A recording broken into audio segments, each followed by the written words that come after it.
Alors pour cette deuxième conférence de la journée, nous accueillons la société Hydrapart, donc avec François Brouillet, le directeur, et Cyril Gâteau, qui est responsable de la luminothérapie, et qui vont vous parler de la lumière. Donc la lumière, est-ce que c'est une alternance aux produits phytosanitaires? Voilà, bonne conférence à tous. Esther, merci. Bonjour à tous. Donc, pour ceux qui ne me connaissent pas, je me présente, je suis François Brouillet, je suis donc président de la société Hydrapart, donc qui est spécialisée dans tous les outils mécaniques pour l'entretien des gazons sportifs. Et pour nous, la lumière fait partie d'un de ces outils mécaniques. Juste pour commencer cette conférence, je voudrais juste dissiper un petit doute pour tout le monde, parce que j'ai eu cette question depuis pas mal de temps.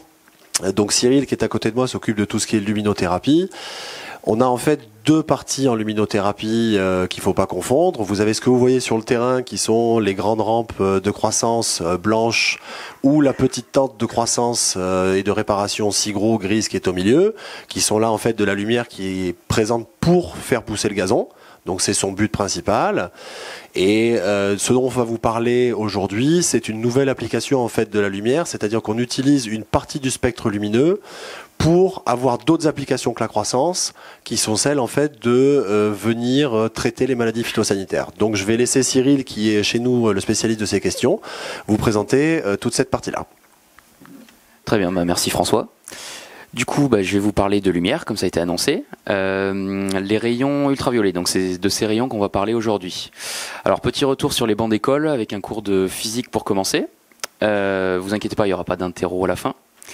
Alors, la lumière. Et il y a de nombreuses composantes dans la lumière. Vous en connaissez sûrement certaines. Vous avez déjà entendu parler des micro-ondes, des rayons ultraviolets ou infrarouges. Vous avez le spectre coloré que vous voyez sur l'image. Ce sont les rayons visibles. Ce que vous voyez, les différentes couleurs que vous voyez. C'est une des composantes de la lumière. Une autre, ce sont les rayons ultraviolets, ceux dont on va parler aujourd'hui, comme vous pouvez les voir sur le spectre. Ces rayons ultraviolets, ils sont décomposés en trois catégories. Vous avez les A, les B et les C. Les A et les B arrivent sur Terre. Vous y êtes exposés, nous y sommes tous exposés, ils sont responsables des coups de soleil et de nos bronzages. Les C sont bloqués par la couche d'ozone.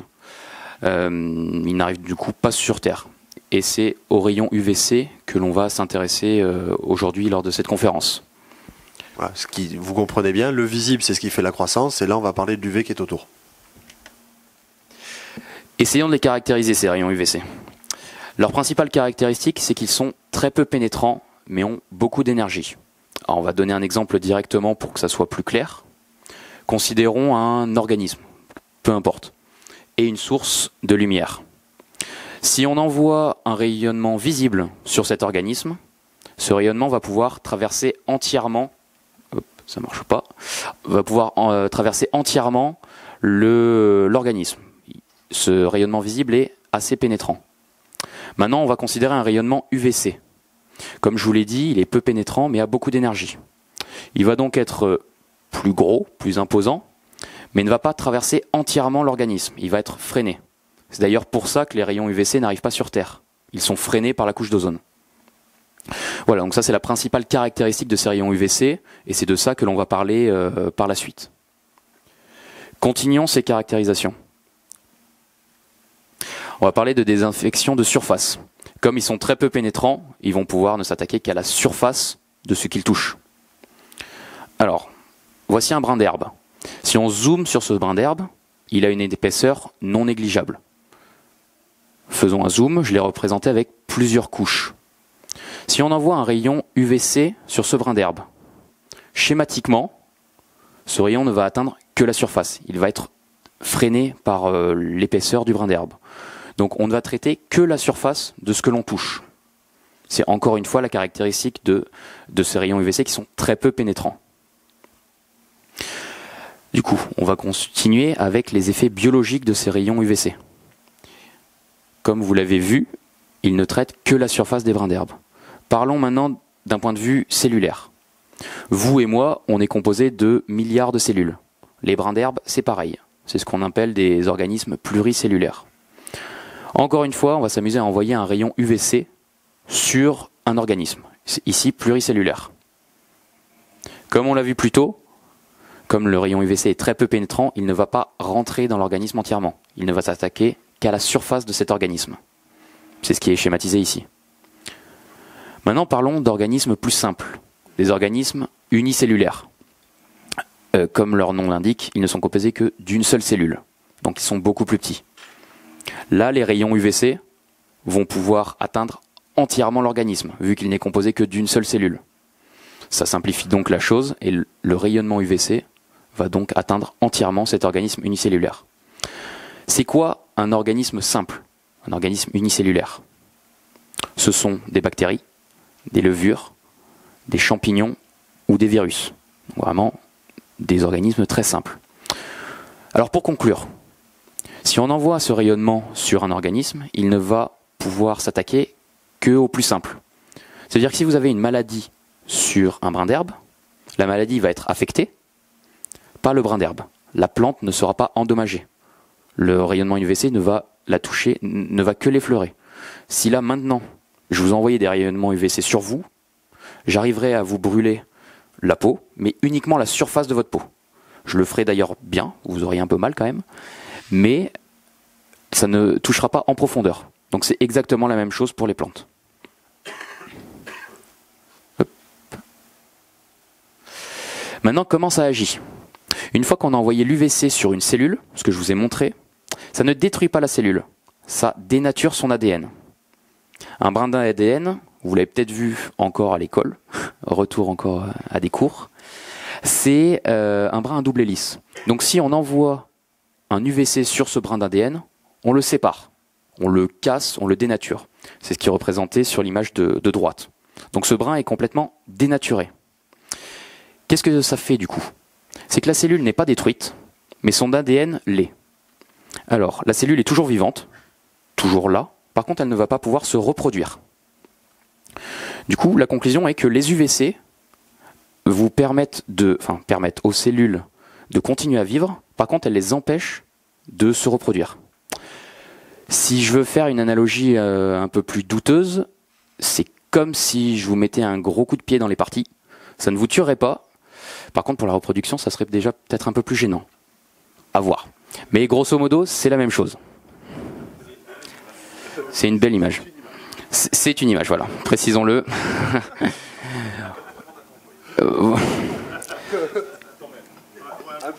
Peut-être, ouais. Je m'en excuse. Poursuivons plus sérieusement avec la notion de dose. Donc on a vu ce que faisaient les rayons UVC sur des organismes. Maintenant parlons de la dose. La dose va dépendre de l'intensité de la lampe que l'on utilise et du temps d'exposition. Ce temps d'exposition va être déterminant pour savoir combien de rayonnement UVC finalement on envoie sur l'organisme. On va encore essayer de schématiser ça avec un exemple simple. Considérons un brin d'herbe, le même que tout à l'heure. Cette fois, on lui met une maladie dessus. Cette maladie, on va vouloir la traiter avec un rayonnement UVC. Imaginons un rayonnement UVC avec une petite dose. On l'envoie, ça ne va malheureusement pas éliminer entièrement la maladie. On ne va pas la traiter entièrement. Maintenant, à l'inverse, le même brin d'herbe avec la même maladie. On lui envoie un rayonnement UVC beaucoup plus important, avec une dose beaucoup plus conséquente. Le risque cette fois, c'est que l'on dénature un peu la plante, qu'on l'abîme. Donc il y a un compromis à trouver sur cette dose pour atteindre exactement l'objectif fixé. C'est un peu comme si quand vous cuisinez, vous voulez saler votre plat. Si vous le salez trop ou pas assez, le bon goût ne sera pas atteint. Donc c'est exactement la même chose, il faut trouver la bonne dose pour traiter les plantes.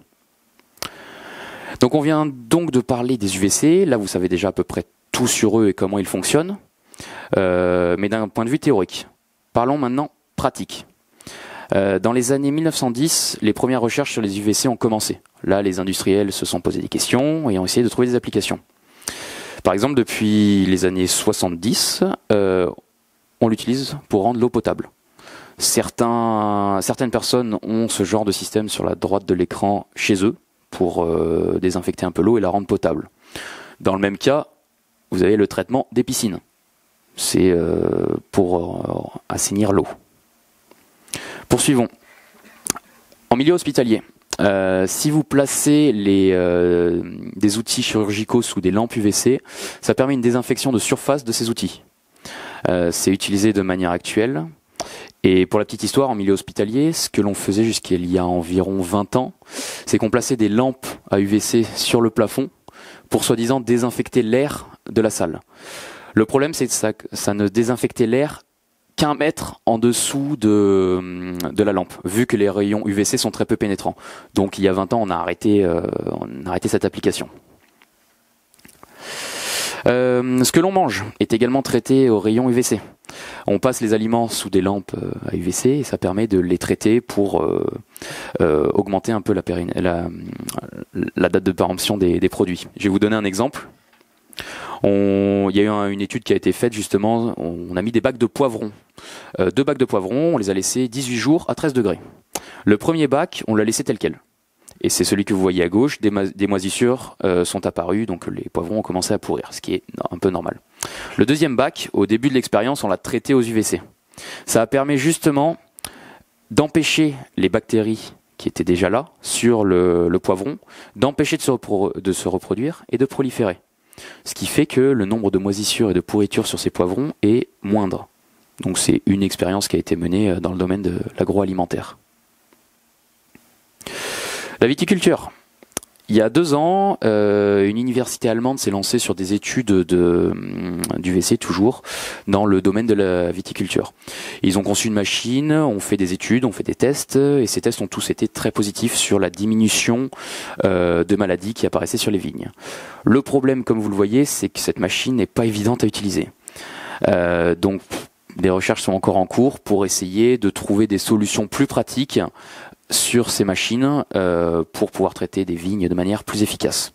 Mais voilà, c'est déjà une première application au domaine de l'agriculture.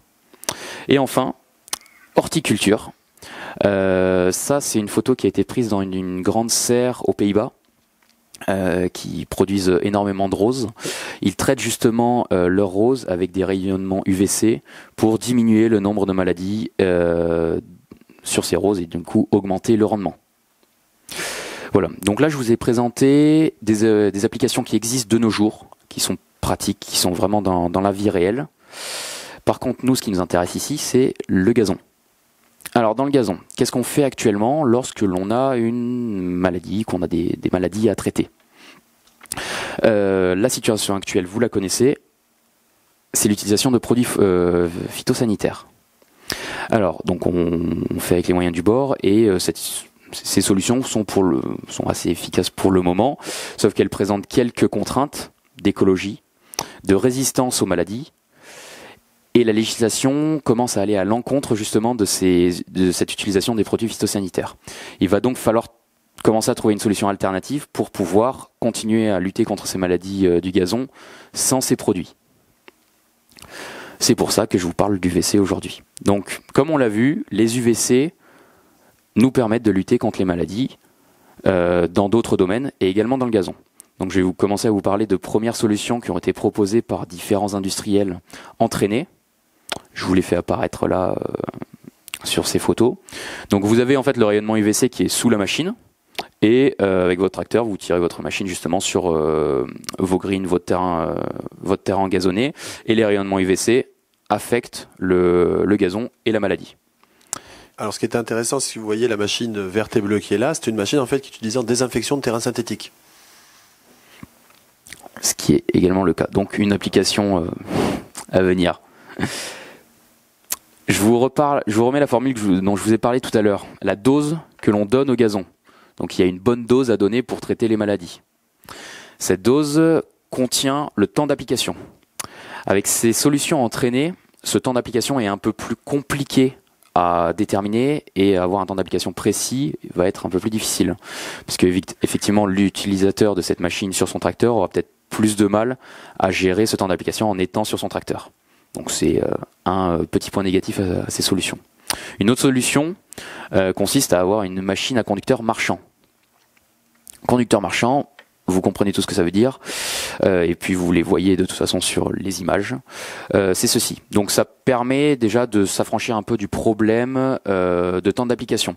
L'utilisateur qui est sur sa machine va pouvoir gérer lui-même son temps d'application pour mettre celui qu'il souhaite justement à cette machine.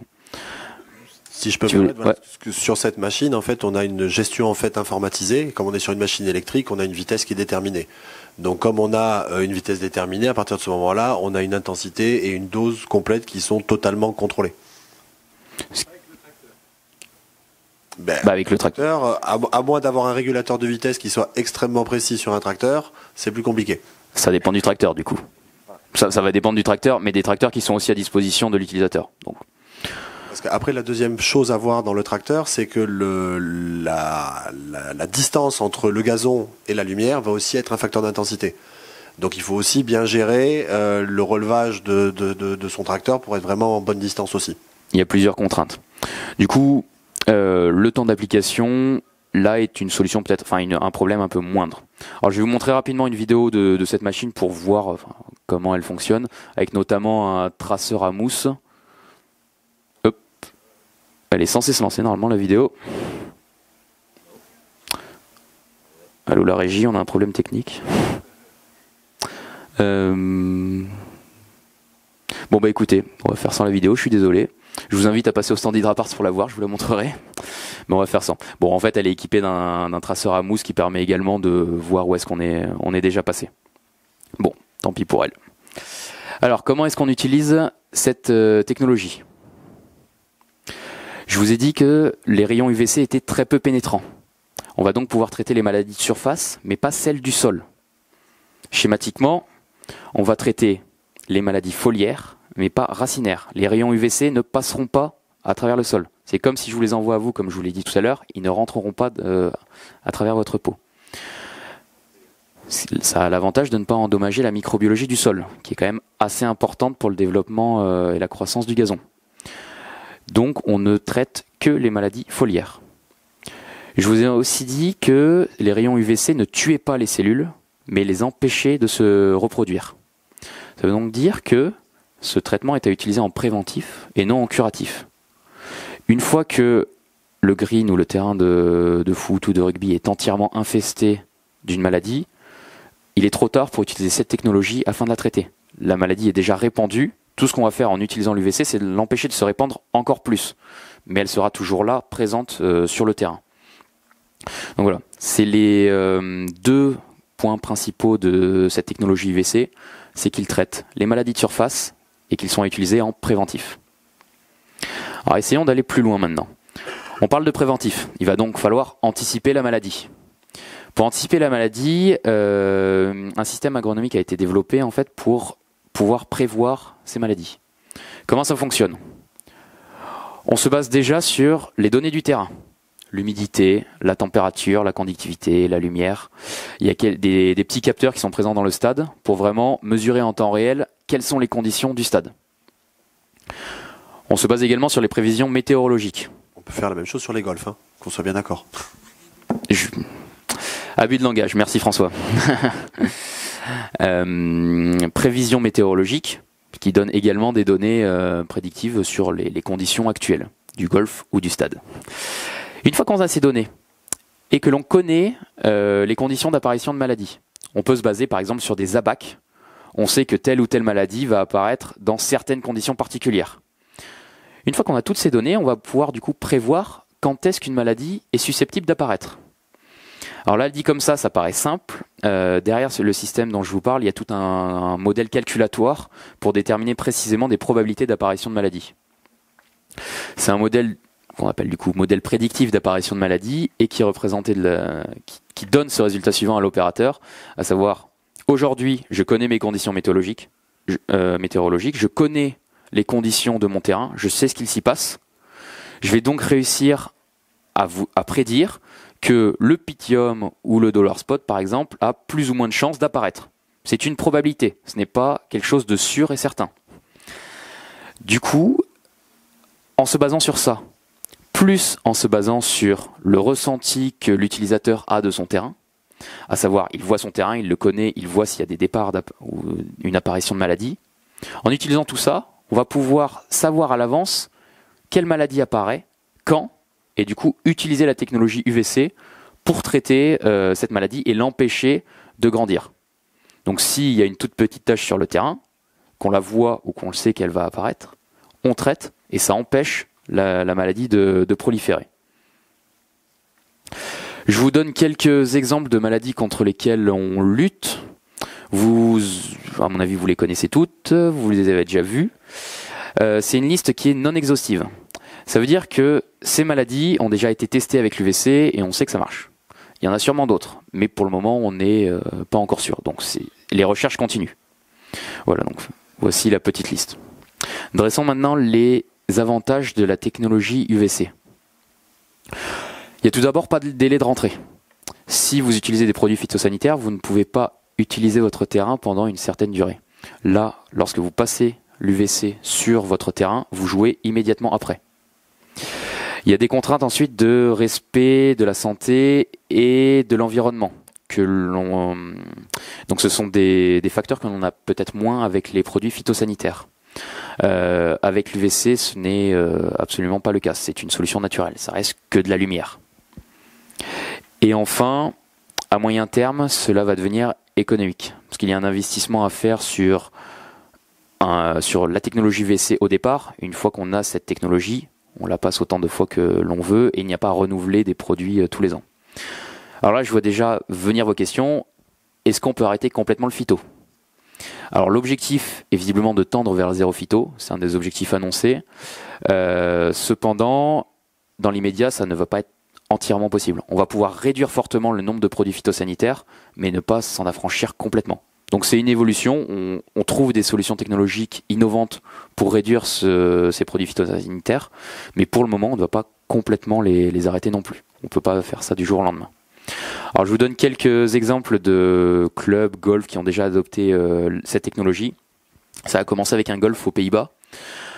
Puis il y a eu de nombreux clubs un peu partout en Europe qui ont adopté. Pour le moment, tous en sont très contents. Tous ont eu des résultats positifs. Et les études qui ont été faites en plus en préalable de ces tests ont également été positifs. Alors, qu'est-ce qu'on fait maintenant ? Tout d'abord, c'est ce qu'on a commencé cette semaine, par mener une étude et obtenir des données scientifiques dans un golf de la région parisienne. Le but étant de quantifier scientifiquement et d'avoir des données chiffrées sur l'efficacité de cette technologie à l'application du gazon.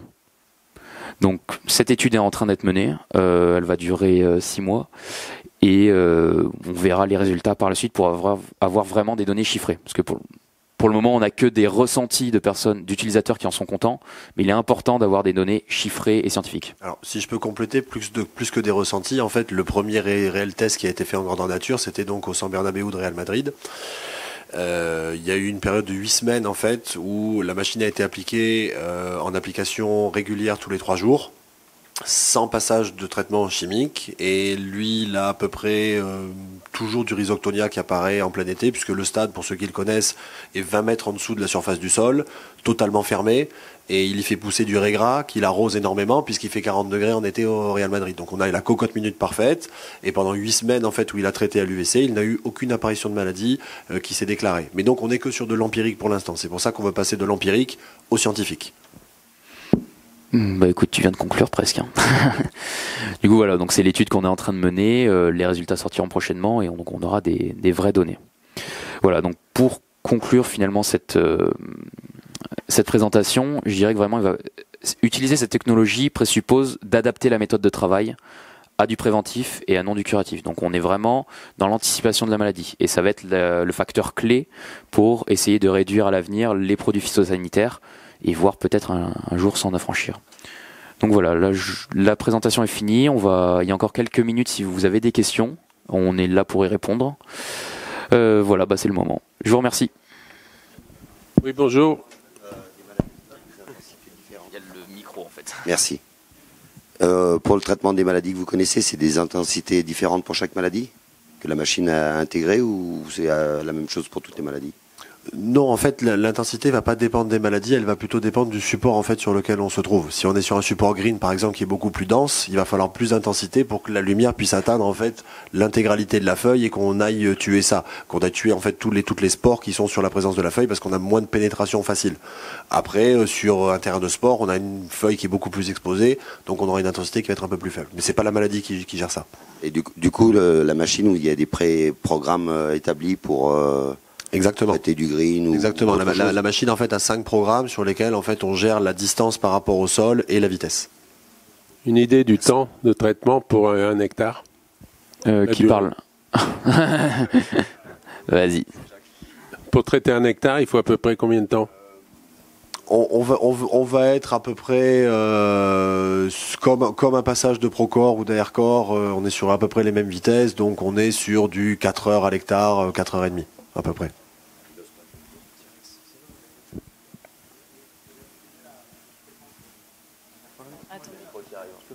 Pardon, excusez-moi.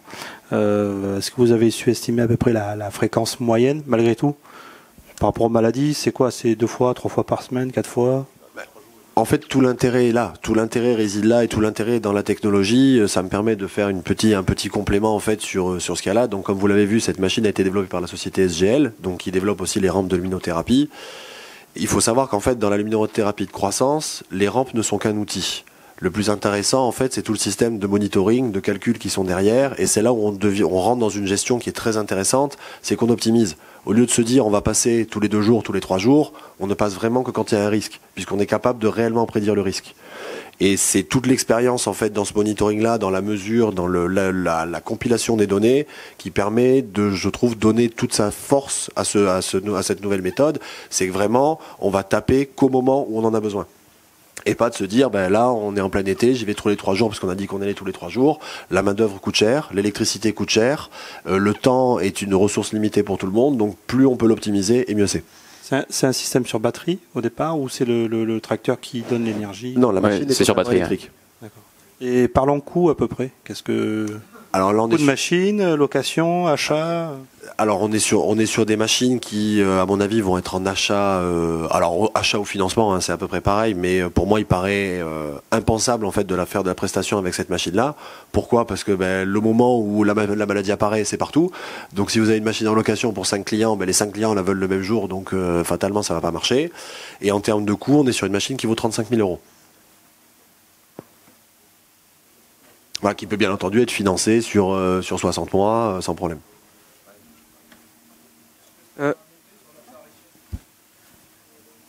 C'est une excellente question à laquelle je n'ai pas la réponse.